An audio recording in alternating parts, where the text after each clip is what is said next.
Bakas. Could you explain a bit who you are and what you do here in Ukraine? Yes, I'm Mindaugas Bakas. I'm heading the National Depository of Ukraine. I came here 1.5 years ago after I won the competition to take this position. I came from Lithuania, where I was, in fact, also heading the Lithuanian Central Depository.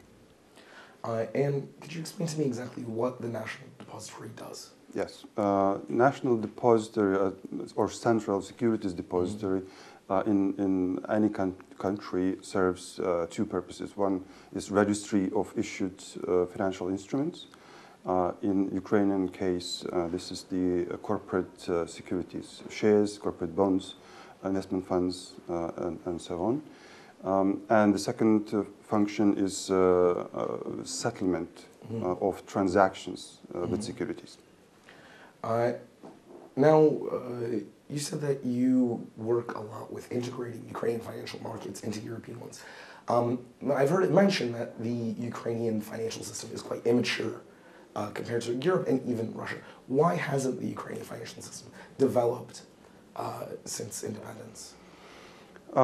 Well, yes, strategically we developed our main priorities for National Depository of Ukraine, and first one is to integrate into European market so that provide the opportunity for foreign investors to enter the Ukrainian financial market. And I think this is the reason why Ukrainian financial market is so underdeveloped. Is the lack of foreign investors. Foreign investors bring practices, good practices, not necessarily via regulation, but just purely competition. As they say, investors vote with their money. And namely, lack of proper regulation, cause and consequence, it's interchangeable, creates such a, let's say, vacuum where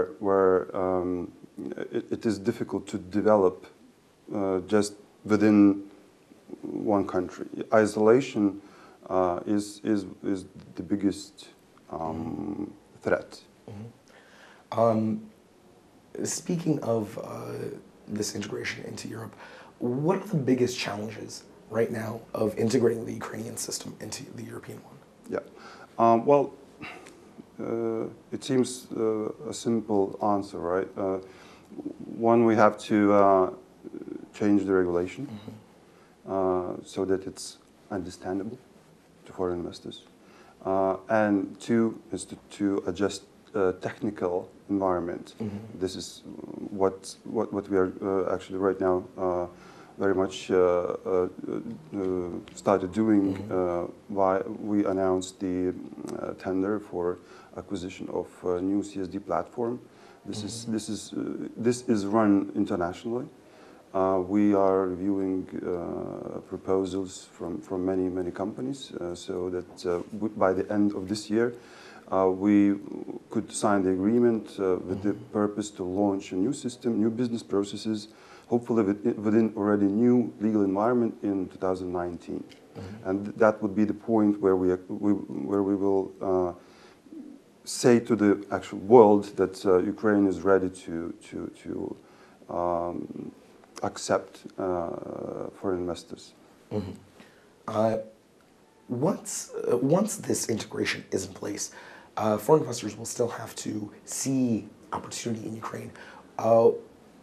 What do you think will draw the foreign investors beyond simply a comprehensible regulatory environment and an up-to-date technical system? What do you think Ukraine has to offer that will actually draw investors to Ukraine?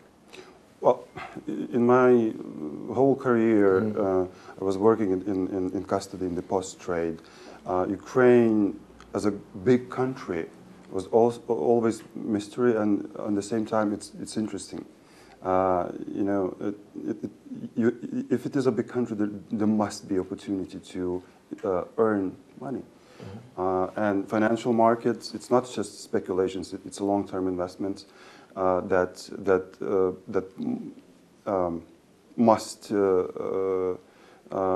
arrive here because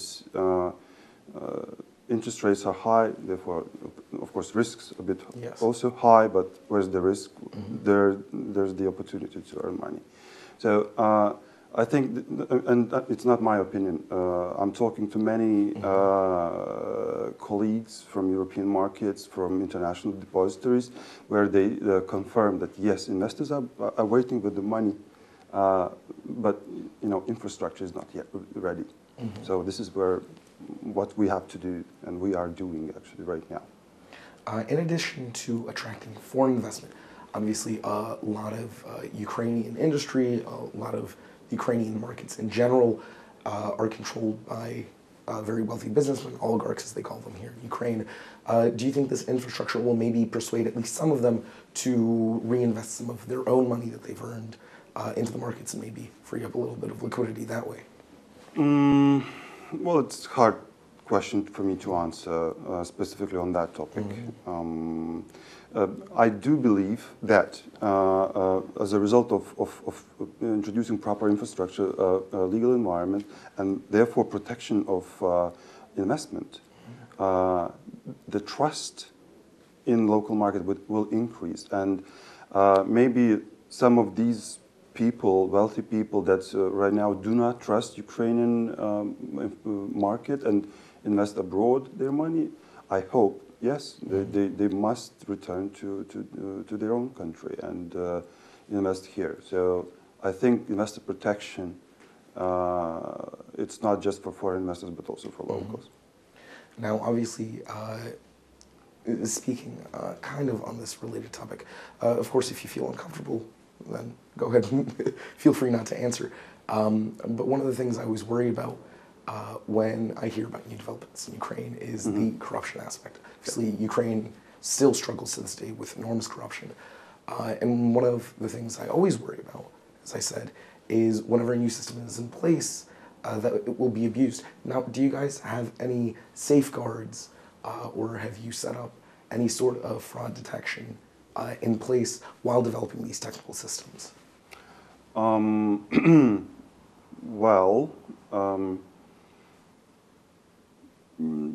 Yes, it's a different aspect from what we are doing, but in a way, new system would be more flexible and it would be possible to automate certain reporting to regulator, so that if there is any kind of suspicion on possible abuse of system rules and so on, it can be reported faster and identified faster. I cannot say that this is the current task, but yes, this opportunity will be there as far as we as a depository can guarantee it. Well, that's very good to hear. In terms of the legal framework itself, it's often said that Ukraine is struggling with the legacy of a century of Soviet law. How difficult will it be to really reform this kind of communist system of regulation that's been in place? We have elections coming, so obviously it will be really difficult in terms of timing. And timing is important for us a lot. Nevertheless, we are not waiting for some manna from the sky. We are initiating law changes ourselves. We know that there is a big project that Regulators Securities Commission is creating a new law on securities market, or on depository activity, to be more precise, and it should be available for public for commenting by the end of this year.